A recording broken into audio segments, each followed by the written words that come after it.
Here we go. Let's begin. Having trouble navigating the demands of work and home life? Welcome to Creating Lift with Doctors Macaulay and Macros. Driven by a mission to teach others the skills they wish they knew, Doctors Macaulay and Macros offer a wealth of knowledge to help you harmonize self-care, family, and a successful career. Get some help in advancing your career in today's high-stress world and discover how you can speed up success without sacrificing your values. Tune in to Creating Lift and receive valuable takeaways to thrive both personally and professionally today. All right. Welcome, everybody, to Creating Lift. How are you doing tonight? Awesome. How are you, Beth? Hey, I'm doing great. Thank you for asking. How about you? You're back in your home studio, I see.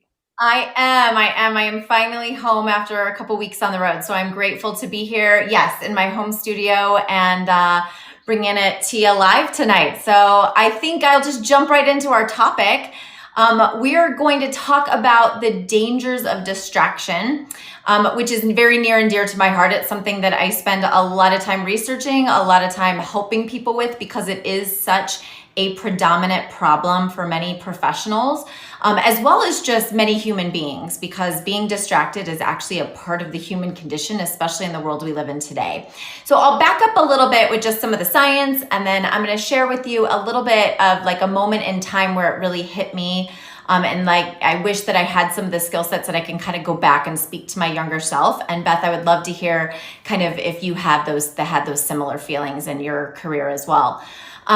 So with respect to distraction, the research is very interesting. We've all read a page in a book, right? You get to the bottom and then you think to yourself, I don't even remember what the heck I just read. Or maybe you've like driven your car somewhere, got to your destination, and then thought, I don't even remember, like legitimately don't remember how I got here. It's because you were having an off-task thought during an ongoing task or activity. You're trying to tell your brain to pay attention to reading the book or driving your car. But in our highly stressed and full of stress and distracted world, our minds tend to go off task unintentionally, because our minds are actually fantastic at this mental time travel. It's almost like your mind is an iPod and we think in fast forward, which is a way to productively plan for the future, or we think in rewind, which is a way to reflect on the past. But when stress is applied, or there's a lot of things going on in our world, what happens is we end up kind of catastrophizing in this what if scenario for the future and ruminating and regretting over past things. And so when we're supposed to be focused on the activity we're doing, our mind will then go on that iPod and go to those stressed out, worrisome places. Now, the research is very interesting because it says we do this almost half of our waking moments. So almost half of your day, you're not paying attention to what's going on in front of you. You're actually on the iPod in your mind, thinking of stressors and worries. You may have this great vacation next week and you're not going to think about your toes in the sand and the sun on your face. You're going to think about all the things you have to do before you leave. I know that's where I spent a lot of my life.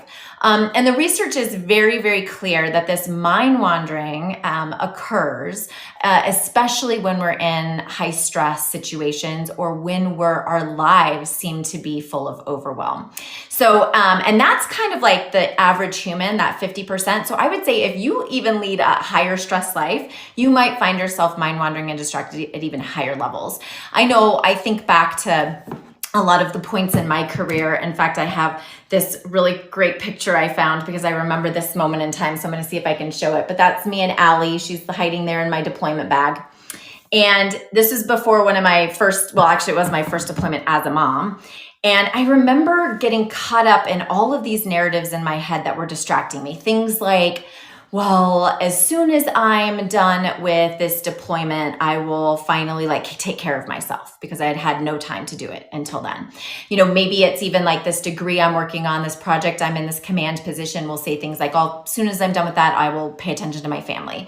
And then what happens is behind that milestone, there's another one and another stressful event in your life that you're just focused on the stress and the worry. In the meantime, these moments that we have with our kids, these moments of joy that are literally right right in front of us, we're missing out on. And so that's really where I had an aha moment in my career where I wanted to stop listening to that narrative. I wanted to stop being distracted by the stress that was in my life. And I wanted to like start to enjoy and see the great things that were in front of me. In fact, I don't know, maybe you could relate to this, Beth. When I was about to go on that deployment, I remember thinking I had to be perfect at everything while I was there.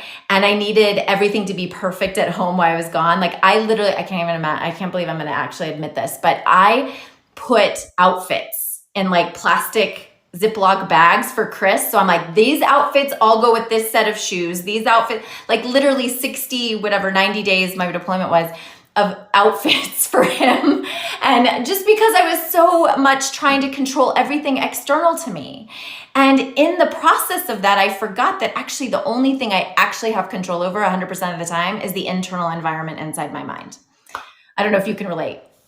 Yeah, and I think it's so true. I didn't have that exact experience for my deployment because, to be honest, I was more interested to see how Rob would handle hair, right? Like, how would he do her hair? How might those things happen? And I can remember getting pictures back during the deployment, and she was in like all kinds of clothing with all kinds of hairdos. Now, to be fair, and I know Rob is in the audience today, he did a great job and he's really good at doing girls' hair, but it was almost like a funny thing. My control issue was the idea that, well, what will people think that I'm not there, right? And people would sometimes make comments like, oh, what are you going to do when you're not, who's going to take care of your kid? That was always my favorite. Like, who's taking care of the baby? Who's taking care of your kid? You're like, well, her other parent is there. So I didn't have exactly the same, but I definitely had a similar reaction in that, hey, what do people think of me and what can I control? And you're right. The only thing I can control during that whole, and mine was a 6-monther, was really how I handled it. That was the only thing I had control, but that probably took me the full 6 months to realize. Yeah. And it's such a hard lesson for us to learn. And I think unless we really hit what I call like these pain points of the human condition, where we then see the need and desire to change, sometimes we're not even aware, right, that we're going down that path. I know I wasn't for much of my younger, I look back, captain major type life. I don't think I was aware at how much these stressful thoughts were distracting me. The expectation, like in your body, could you just feel that squeeze on you? How did it feel to you? Yeah, it felt like this immense amount of pressure. I say like I'm a recovering perfectionist. I don't know if anyone on that's listening can relate to that as well, because I used to be so busy trying to be perfect, right, at everything. And not necessarily even because I felt like I was going to be judged by others. It was more like I had this internal desire to, if I had everything perfect, that was something I could control, which really is not, right? Like it's still an external thing that other people and other sense of control, I guess. In some ways, that's just your, again, you don't have control. When we deploy, I think a lot of us feel very, we get anxious because we don't have a lot of control over what's going to happen. And so that's something you can control. For sure. So it's kind of one of those things where it felt from head to toe, like this constant need to be, took me into my deployment. Like the whole time I was gone, I was constantly, like I would do things like shut down an engine, land the plane, and then still talk to myself in ways that were like, not good enough, Macaulay, like, why didn't you do this? Or why didn't you do that? So whether it's parenting, whether it's joint spouse, whether it's like piloting or leadership, like there were always these narratives that were trying to take me out of the moment and just distract me from what was going on. I do remember in one of like the darkest points in my life, I really felt like I was in a space where I lost connection with the love that was in front of me, and I forgot how to laugh. I didn't know how to be happy or joyful because I was just constantly in that stressful moment to stressful moment, like that was distracting me from the real moments I was having with the people in my life. And so I kind of like to teach this idea of like seeing the spaces in between, right? Like that's what we lose when we get on the iPod in our mind and we get distracted by the stress. Because there's so many spaces in between full of love and laughter and goodness and all the good things that we want in our lives. So I think what I have learned through both the research around distraction, how it's a common phenomena. So here's the thing, if any of you are like, oh my gosh, like she's inside my head, I totally do that to myself all the time. You're normal. Like you are 100% normal, because it really happens to all of us. But the good news is that there's things we can do about it. Our digital devices around distraction as well, is they will distract you by 20%. Like you'll lose 20% of your focus and attention just by having your digital device either on your person or in your viewpoint. Like if you can see it, you're going to be distracted by it. If you feel it on your body, right, you're going to be distracted, because your mind is constantly going to be like, is there something going on my phone that needs my attention? So not even like having the buzzer on or alerts on. What you're saying is if it's just physically somewhere near you, your body will react to that. Absolutely. Absolutely. Like you will sense it, right? Because it's become this dopamine reaction, right? Like if you do a drug, your brain starts to secrete dopamine, which then becomes like this pleasure point for you. It's the same thing that is now happening on our digital devices. When we get texts from people, when we get likes on our Facebook page, when we get engagement in some way, it excites us and releases dopamine, which is addictive. So our brains are going to constantly be seeking that out. And we don't even have to be playing or on our devices to have that happen.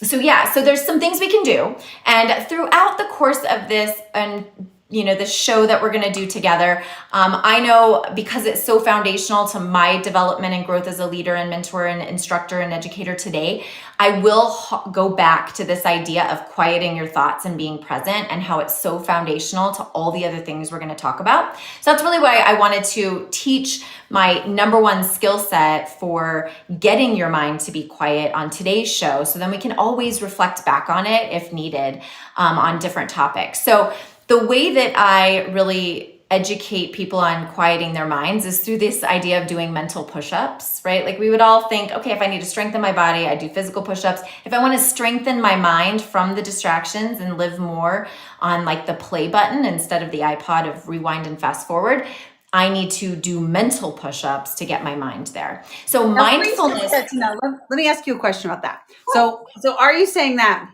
if I find myself wandering, right? Mind wandering. I'm reading a book, or, driving my car, or to be fair, I'm in my workout class and the instructor has just said, okay, we're going to do a 12-minute like push. And I didn't hear what she said. So I thought she said, a 1-minute push. And now I'm pushing as hard as I can go, only to practically die on the treadmill. This, no kidding, happened to me yesterday. And so are you saying that if you find yourself in that stage of that frantic kind of distraction and worry, that you need to stop and clear your mind, sort of like reset it, bring it back, kind of calibrate it to zero, and then you can start to like that will help you set the stage for a better focus? Is that kind of the idea? Yes, but there's a caveat. You can't just say, I'm in this moment and I need to like take a deep breath and focus, and have that skill set available to you if you haven't done the reps ahead of time. Like that's where mindfulness training, or the consistent and deliberate focus on doing mental push-ups as part of your daily routine is so important, because then when you're in that intense situation, whether you're flying a plane in a combat zone, whether you're just dealing with your kids, trying to get them ready for school in the morning, or you're on the treadmill, like in an intense moment, you have trained your body and your mind to connect in a way where even just a single deep breath in those moments will build the mental strength to give you focus. But it's not something, right, that people say all the time, like, oh, Dr. McCauley teaches these soft skills. I have to say, like, this is one of the hardest things for us to do, is to get command of our minds. It really is. To get out of our thoughts and on the play button is extremely difficult, and it does require deliberate practice and consistent practice. So the way you would do that is that you would practice, the research is very specific on this too, approximately 10 minutes a day of doing mental push-ups. Now, this is the cool thing about it though. You could do it in one sitting. So 10 minutes of mental push-ups, and I'm going to teach everybody how to do a mental push-up here in a minute. You can do 10 minutes, or this is my preference, 10 1-minute mindful minutes throughout your day. So that we all have a minute here and there. We wait in line somewhere. We stopped at a red light. We're, at the grocery store. We're sitting in a waiting room. Like, we find spaces where we're bored. But what do we automatically do when we're bored? Most of us. Like, pick up our phone, right? Like, you pick up your phone and you start. And here's the thing. I guarantee The next time you find yourself on your phone, like you finally get awareness that, oh, I'm on my phone scrolling, like you picked up your phone and started scrolling for maybe 5-10 minutes without even knowing that that's what you were doing, right? That's how distraction really works. And so my challenge to everybody is I'm going to teach you how to do mental push-ups and the technique of a mindful minute. And the next time you find yourself doing something mindless, what we're going to do is we're going to grab it, put our phone down, do our mindful minute, and then allow ourselves to do something that's distracting, or get on our phone and pay attention to that. But the more you do that, the more you practice these mental push-ups and build up that mental strength, the more available it will be for you, especially in those high intense, stressful moments. So is it practice that? Is it that you go, you're more aware when you are led to distraction? Is it that you have better control of bringing your mind out of distraction? Because I will tell you, I am a highly distracted person. Like, it's really hard, particularly after 2 years of COVID, where I had computers and now we have all these systems that really connect us in ways. I am getting my attention is getting pulled in a million different directions. So what does this skill like help you do? Does it help you just get quicker to focus? Does it help you notice that you're distracted? What does that do? So the primary skill set you're building is awareness. So you're right. So instead of, like if you read the page in a book, you might have to go back 5 pages and say, that's where I stopped paying attention. So maybe now only 2 pages in, you catch yourself, right? You'll start to catch yourself quicker because you're building an awareness of when your mind goes in an unintentional space, right? And then additionally, the second thing you said is does it also help you in those moments hone focus? And absolutely. So then when you're in an intense moment and you've trained and done the mental push-ups, what you can find is that just doing a single deep breath will be enough to trigger the mind body to connect, to focus, and be on the play button. So it kind of does both. It's building and cultivating awareness, and then it's giving us what I call like a tactical pause is, like if you're in an intense moment and you realize, right, awareness, I'm kind of getting out of control, I need to focus, and then you stop, breathe, refocus in the moment. It's a tactical skill set as well. Okay. So it's going to help us get faster to focus and faster to notice when we start to go off that path. Because again, we don't notice it until like suddenly you're in the minute 6 and going like, how long is this run going to last? All right, good. So you're going to teach us how to practice. Do you count these out throughout the day? Like, do you go like, I'm at 3, I'm at 4, or do you just kind of have a sense of like, hey, I've done quite a few today? Yeah, I don't anymore because I really am really good about taking on opportunity anytime I have dead space. And I've started this idea. It's called temptation bundling. So there's some research behind this too. Before I do something I want to do, I make myself do something I need to do, which is a mindful minute. So like if I want to reach for my phone, I do a mindful minute. If I'm about to, like we were about to start the show, right? Like before I turned everything on, I did a mindful minute. When I have transitions, I pull my car into the garage, I always do a mindful minute before I go inside. So there's trigger points for me that have become now like habit patterns, which is eventually where we want to get to. So I don't necessarily count them. I may do say 20 mindful minutes throughout the day. And sometimes I just feel like doing a 10-minute session as well. So sometimes I'll just, like I use Headspace. It's a great app for people to get started. So sometimes I'll just say, hey, today I feel like doing a Headspace. The key here, and I'm going to be really clear about this, is everyone has to find out what works for them, right? Because I can't tell you like, this is exactly what works for me. And you try it once and then you're like, well, that didn't work. And then you never do it again, right? So there's a lot of different ways that you can try these techniques and then find out like what kind of is something that you will stick with in your life. And that's what's most important. Yeah, I talk about, I'm thinking about too, for me, like what would be big triggers. So I have a really hard time sitting down at my desk and getting some of the tasks you don't want to get done, right? Like the ones that cost you real mental energy, like those ones where you're like, I'm gonna have to sit and think for a good 20 or 30 minutes about how I want to attack this project or how I want to prepare for this lecture or this briefing or whatever.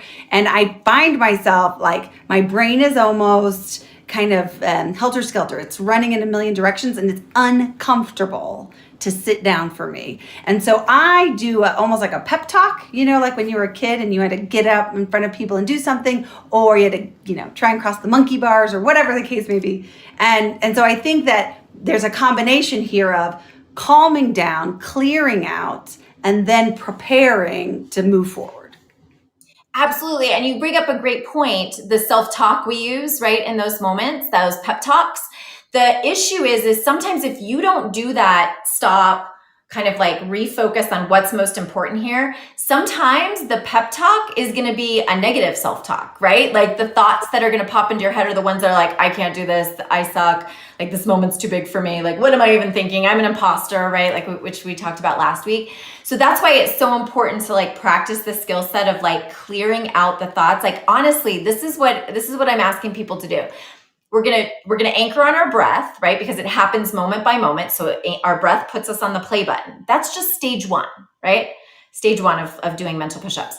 Stage two is recognizing that there's thoughts inside your head that your mind wants to chase, and then making the conscious decision not to chase them and just stay on the play button. That's where it gets really difficult because our mind will chase thoughts, especially unproductive ones.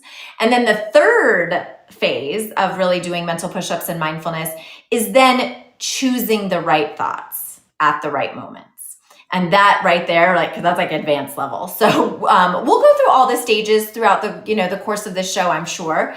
But just really stage one right now, we want to learn how to connect with our breath and maybe even try that stage two where we see the thoughts and like let them go and come redirect and refocus on our breathing.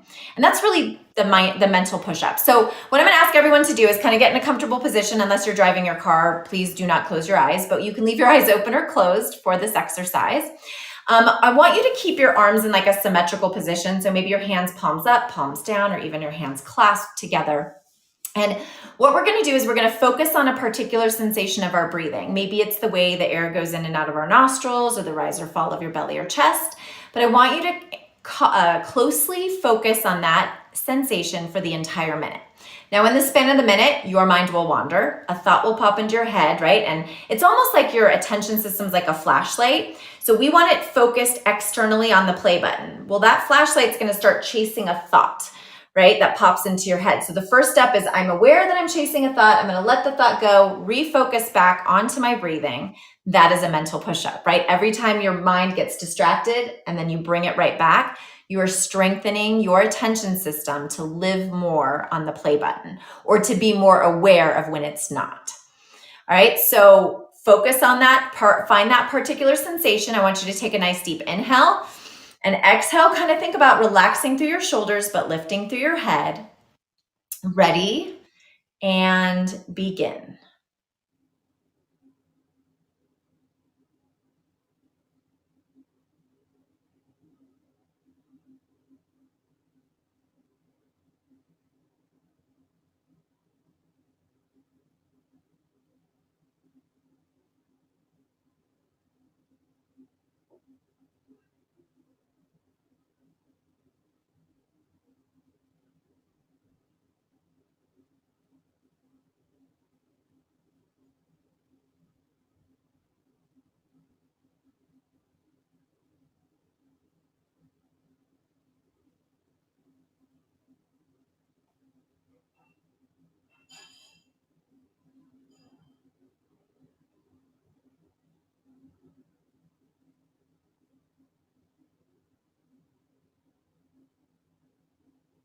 And stop.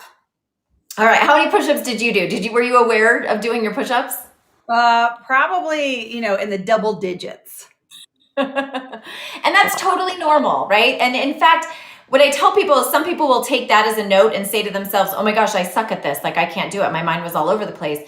But the point should be, I need this because I now am gaining awareness over how many thoughts are inside my head and how distracted I am by them. So it's just something, right? We just started with that mindful minute. You could do it, again, I said 10 of them all in one sitting or 10 throughout your day. I find I'm a pretty high stress person. Like I tend to have some anxiety. And if I do my 10 minutes in the morning, sometimes by 2 o'clock, like I start losing, right, my ability to stay on the play button and start chasing thoughts a little bit more. So that's why I like the mindful minute technique because it creates more mindful awareness for longer periods of time. Yeah, that makes sense. And I can see where that now brings a sense of sort of like clearing out, calming down, getting you ready to focus, right? So not only does it sort of help you understand when you're not focused, but maybe get you ready to focus when you have a big task. I love the feeling of a good deep breath. Like it's like that kind of good feeling of nice deep breath. Okay, let it out. Okay, now let's get ourselves ready for the next task. I want to ask you your thoughts on this thing that, so I teach at the Air Force Academy. I'm a professor here, and I will be in a classroom with my students. So, young, very intelligent 18 to 24-year-olds, and they love to multitask. So they will have their computers out, and they will be listening to the lesson or the lecture while buying socks on Amazon and chatting with their roommate about activities for where they're going to eat dinner, I guess. And so what's your thought on the value or the capability of actually multitasking? I know what I think of it, garbage. What do you that's something you study. Yeah. So I used to think I was like a master multitasker. I'm like, I am amazing. I can do like 10 things at once. Like, look at how great this is. Here's the thing. Once I started to study the brain, I realized the brain does not multitask. The brain monotasks, right? Our attention system, our flashlight can only be focused at one thing at a time. And so it's almost like, when you put your computer open, or my kids, they always yell at me about my phone. When you have like 20 windows open, right? How well do you think your phone, your computer, like is operating? Like not very well, because it's like moving from one thing to every time you move, it takes energy to redirect your thought to that new task and then redirect it back over here and then redirect it over there.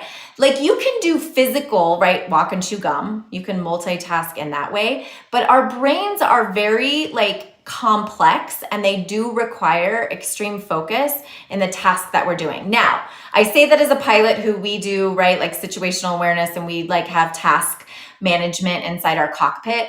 Like having awareness of what's going on is a little different, and we can train a little bit of swapping tasks through repetitive practice of that. But the sheer fact of the matter is that your brain actually can only monotask on one thing at a time. Particularly something that needs a focus, right? Like if your brain needs focus, then you can't be doing multiple things. You're just doing them very, very poorly, right? That's what I tell my students all the time. You're not multitasking. You're doing a whole bunch of stuff really poorly. And in some ways you're offending other people that are trying to get your attention or trying to show you something or teach you something, right? So like when we say we're multitasking while we're working, we're trying to listen to our kids while doing emails, while et cetera, what we're really doing is none of them well. And I think that's one of the things that distraction robs us of. It robs us of valuable connection with people. And you alluded it to earlier when you said, I wasn't making these connections. I think that's like, for me, that's a really difficult thing. We are so task oriented. Our culture is task oriented. Our work, particularly in our culture, is just task oriented. And the problem is we're not task oriented beings. We're connection oriented beings. And so if you're not connecting with somebody, right, you're not giving them the attention, the focus that they deserve, then you're not, one, making connection, and two, you're probably upsetting them in some way, right? You're devaluing them if you don't do that. So that's another thing. I think that this isn't just important for the work of it. Some of it's the human side of it, right? This connection with people. That's something I learned early on in my career in the Air Force. Was I used to be like, come on, we got to get this task done and this task done. And there'd be tons of people sitting around the flight room, and they'd be just BSing, right? They'd be like hanging out, BSing. And it would really annoy me. Like that always annoyed me. I'd be like, we got work to do. You got fellas, we got work to do. And what I realized is, no, but they're making connection, which is actually in a military unit, one of the most valuable things we can do. And I'd say in any work environment or family environment, right? Making the connection is far more valuable. So I think your conversation about, distraction is also really important in that aspect too. Like these people, if they're important enough to engage with, they're important enough to really listen to. Yeah. Absolutely. You're so right. In fact, I'm sure some of us have had situations where we're the leader and somebody comes into your office wanting to share something really valuable and important, and you're listening to them, and then all of a sudden you catch yourself and you're like, oh my God, I stopped paying attention, right? And it's not intentional, right? Like no leader ever says, hey, come in my office to talk to me about something and then not pay attention. But now think of yourself on the other side. You're the person going into your boss's office. You want to share something, and then you now are like, my boss is looking at me, but he is not listening. Like, I can tell. It's very Right? obvious. You're not hiding it. Right. And so that damages connections, right? It damages trust. It has a whole bunch of other things, right, that it's going to impact in that relationship. Whether that's, I mean, I've had those moments as a parent, right? I've seen people, at the dinner table, like paying more attention to their phones than they are to the physical presence of the people in the room. So you're right, like connection is a huge part of this. And so that's why we're always going to go back, I think, to this idea of quieting our minds and changing narratives, because it is foundational to a whole host of other topics as leaders, as parents, as pilots and professionals, or even just like trying to be a good friend, or having relationships, right, with the people closest to you. Yeah, I think that's like invaluable. And you know what else always has bothered me is when you're talking to somebody and you can tell they're not listening to you anymore because they're thinking about what they're going to say next. They're not listening to understand, they're listening to respond. And you're like, this isn't a conversation now. This is just me serving as your sounding board in some ways. So I think that these skills they're valuable like in that too. We talked about with Angie Goff, we got to be guests on Angie's show, and we talked about the importance of like letting things distract you from the task on purpose. When we're flying aircraft or when we're teaching someone to fly aircraft, we often talk about compartmentalization. Like, hey, you had this skill, either you did well or you didn't, but that part's over. Now it's the next thing, right? We don't have time on a 1 hour or a 2 hour sortie, a flight, to sit there and be upset about how we did our departure out of the airfield. Like, hey, that happened. It's over. You're not going to change it. So now let it go. We'll talk about it when we get on the ground. Let's get to the next task and the next task. And I think that's a really helpful thing. It's not to say you're not going to learn from it or you're not going to go back and think about it, debrief it, and sort of learn a lesson. It's just to say, don't let your mind pull yourself back to that, replay and catastrophize, or because all that's going to happen is you're just going to do worse as you move along, right? It's just going to compound and snowball, that snowball effect. So if you can learn to make a clean break, clear your mind and focus on the next thing, I think that's actually, we learned that in pilot training and we've taught that to people flying different aircraft. But I think that for me, that's like, I go back to that all the time. Compartmentalize it, push it aside for now. I will deal with it later. I got to focus on the next task. Yeah, definitely. And even as an instructor, you could like see the person, you're like, I know that this is just not even worth it, right? Like get out of the seat. Like you're too much in your head. You're no longer being productive and efficient. And that's actually an interesting thing around like if it takes you like 2 hours to go through your email or 2 hours to write a report, think about this. It actually only takes you 1 hour. Like you're mind wandering and distracted for half the time you're sitting there looking at your phone or your computer or that tasker in front of you. So this skill set, like not only makes you higher performing when you're trying to do something like landing a plane, but it makes you more efficient in the work that you need to get done on a day-to-day basis. You can focus for a longer period of time. This has been a great conversation. Reset, get back down to that sort of like basic, the ability to focus and notice when you get distracted. Yes. Great skill. Thanks, Brian. Hey, does anybody have a question that they want to pose in our last couple minutes? We're happy to take those questions, bring you up on stage, or you can just type it into the chat. We would love to. I know you get asked this question a lot because this is really the focus area of your studies and what you go around speaking about. So looks like Brian wants to ask a question. Brian, can I put you up on the stage? Yeah. Well, I will say that this was pretty good. I found the that 1 minute to be very meditative. So I I applaud the both of you for that. Um, it can be. I kind of needed this reminder too because I as I've grown on social media a lot because of being on apps like this one and other audio apps, uh, it it can be distracting in some way, shape, or form. Uh, but I do. I have found myself scrolling less on Instagram, especially after I had gotten hacked back in March, and and was absent from the platform for 2 weeks. So it kind of changed my way of using it. And, like I've realized that like I've come to peace with the fact that I just can't keep up with everybody anymore as much as I want to.